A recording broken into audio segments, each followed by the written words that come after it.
당연한 게 뭘까요? 우리가 밥을 먹고 잠을 자고 시시콜콜한 이야기를 나누는 것처럼 당연한 건 그냥 당연한 거예요. 우리가 모두에게 마음을 여는 것처럼요. 진심을 담아 그럼 카카오. 당연하게 만드는데 진심인 편. 어떤 환경으로든 어떤 이유에서든 장애를 경험하게 되는 사람들이 있는데 독립적으로 다른 사람과 동등한 활동에 참여할 수 있도록 하는 거. 장애를 가지신 분들은 그 QR 체크인을 진행을 할 때 동의 과정 자체도 넘어가시기가 굉장히 어렵거든요. 일상적인 생활조차 못하게 되는 상황이 발생을 하게 되면서 서비스 차원에서의 개선이 필요하겠다. 이제 접근성도 정식 프로세스화에 넣어서 진행해보자. 장애인들은 사실 현대의학의 한계점에 있는 사람들이거든요. 의학적으로 해결하지 못하는 그런 큰 어려움들을 해결할 수 있는 조물주급의 능력을 발휘할 수 있는 엄청난 기술인 거죠. 조물주급의 기술. 2023년 1월에 시행될 장애인차별금지법 개정안이 발표되기 훨씬 전부터 카카오톡에서는 접근성 개선을 위해 굉장히 많은 노력을 하고 있었거든요.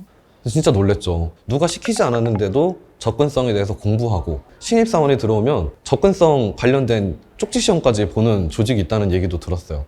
DAO 조직은 이런 접근성 인재들을 모은 외인 구단입니다. 장애인이 있을 수도 있고 고령자가 있을 수도 있고 다문화 가정처럼 언어나 문화적으로 겪는 어려움들도 다 접근성의 범주에서 하나로 봐요. 근데 IT 서비스들은 디스플레이가 기본적으로 정보를 전달하는 매체잖아요. 시각에 장애가 있는 사람들을 중요한 부분으로 보고 있죠. 가느다란 글씨를 굵게 아니면 크기를 좀 키우는 경우도 있고 명도가 좀 밝아서 잘 인식되지 않았던 글씨들을 좀 진하게 만들므로써 가독성을 개선하는 작업을 하고 있습니다. 팝업이라는 건 되게 저희가 일반적으로 3초, 5초 잡아놓고 그 안에 응답을 요구하는 건데 이게 비장애인분들한테는 충분한 시간일 수도 있겠지만 장애인분들한테는 짧은 시간인 경우도 되게 많거든요. 홀드를 해서 충분한 시간을 주는 방식으로 하는 것들이 대표적인 예라고 할 수 있겠습니다. 모두의 시간이 같지 않으니까요.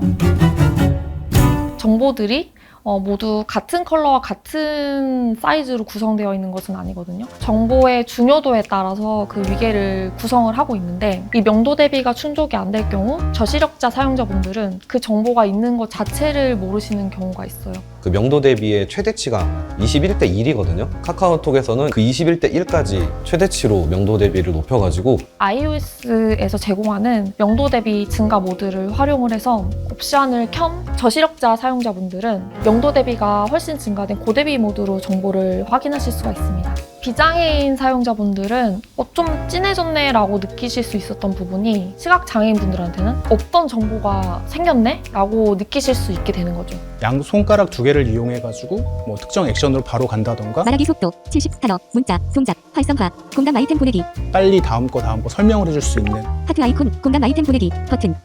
그런 기능들을 지원하고 있습니다. 개인정보 관련해서 ARS 인증 과정이 나올 때가 있어요. 청각 장애가 있는 경우는 들을 수가 없잖아요. 우선 화면에 숫자를 먼저 표시해 놓고 화면에 있는 번호를 바로 누르면 되는 식이에요. 개선된 이후에는 청각 장애인이 혼자서도 진행이 가능해졌다. 예를 들어서 채팅방 같은 경우를 보게 되면은 어떻게 정보를 읽어줘야 될까요? 음성 정보라는 거는 텍스트로 나와 있는 것보다 훨씬 더 명료해야 되거든요. 그리즐리 외 몇 명 이렇게도 볼 수 있겠지만 그리즐리, 햇바 외 몇 명 이런 식으로 어떻게 정보를 묶느냐에 따라서 받아들인 사람한테는 다르게 다가갈 수가 있거든요. 햇바랑 같이 일을 해보게 되면서 이게 정말 친절한 방법일까? 매번 자신에게도 되묻고 있고요. 관성과 타성에 젖지 않으려고 매번 노력하고 있습니다. 그렇죠, 햇바? 그렇습니다. 늘 진심이었다오. 최소한 1000만 이상의 유저를 가지고 있는 서비스들이라도 접근성을 계속 지켜갈 수 있도록 접근성 전체를 아우르는 사람이 필요하다. 그래서 국내 최초로 접근성을 전담하는 디지털 접근성 책임자라는 직책이 만들어진 거고 바로 접니다. 카카오톡은 국내 기준에서는 비교적 상당히 높은 수준까지 지켜지고 있다고 생각합니다. 디자이너 분들은 대부분 비장애인이시기 때문에 어떻게 시각장애인분들한테 보여지는지 명확히 알기가 굉장히 어려워요. 접근성 팀에 그 시각장애를 가지신 크루분이 계셔서 피드백을 주시면은 저희가 개선을 하려고 노력을 하고 있습니다. 올해 크루들을 상대로 접근성에 대해서 이렇게 세션이 하나가 있었는데요. 모든 사람들이 저희 서비스를 통해 더 쉽게 모든 것을 이용할 수 있는 세상을 만들어 가셨으면 좋겠습니다. 생각보다 되게 많은 분들이 들어와 주셨거든요. 이분들의 진심을 채워드리기 위해서 가이드를 최신화하는 작업을 진행하고 있습니다. 이 체크리스트는 개발자, 기획자, 디자이너, 그리고 컨텐츠 관리자, 고객 응대하는 사람 이런 여러 직군에 있는 사람들이 자기 자리에서 접근성을 지켜갈 수 있도록 내가 이 부분들을 챙겼는가, 챙기지 않았는가를 확인하는 부분도 분명히 있지만 참고할 수 있는 콘텐츠들을 넣어주는 거예요. 내년에는 실무에서 직접 바로 적용할 수 있는 접근성 콘텐츠, 교육 자료들을 만들려고 하고 있습니다. 찾아가는 서비스. 장애라는 부분은 본인 스스로의 노력으로는 그것들을 뛰어넘거나 해결할 수 있는 방법이 전혀 없어요. 유엔 장애인 권리 협약 같은 걸 보면은 사회에 참여하는 것을 저해하는 장벽들 간의 상호작용 이런 얘기를 하거든요. 접근성이 없는 사회 환경들, 문화적인 요소들 이런 것들을 해결해 나가는 게 접근성을 해야 되는 거죠. 제가 사내에서 진행했었던 커넥팅 크루라는 세션에서 일체 유심조라는 말을 했었었는데 일체 유심조, 모든 것은 오직 마음이 지어낸다 라고 하던데요. 마음에서 접근성을 먼저 생각을 한다면 프로세스를 뛰어넘어서 진심으로 접근성을 먼저 챙기고 접근성을 대하는 태도도 좀 달라지지 않을까. 일부러 안 하는 사람은 없다고 생각을 해요. 다만 이 접근성을 잊지 않도록 업무 관련 프로세스, 업무 관련 정책들에 접근성이라는 단어 하나라도 들어갈 수 있도록 만들려는 노력을 기울이고 있어요. 밥을 먹거나 잠을 자고 일어났을 때 진짜 잘했다라는 칭찬은 아무도 안 하잖아요. 접근성을 챙기는 일이 잘했다는 소리를 들을 일은 아니라고 생각해요. 당연하게 해야 하는 일이기 때문에.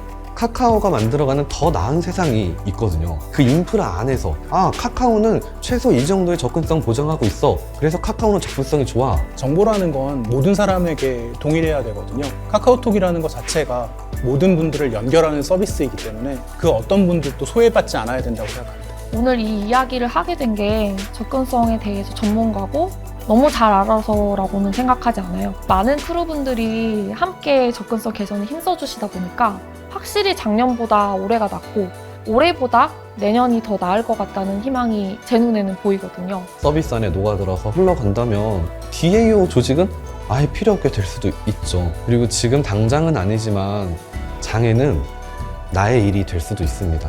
장애와 무관하게 여러 가지 활동에 다 같이 참여할 수 있도록 많은 사람들이 접근성에 관심을 가져줬으면 좋겠습니다.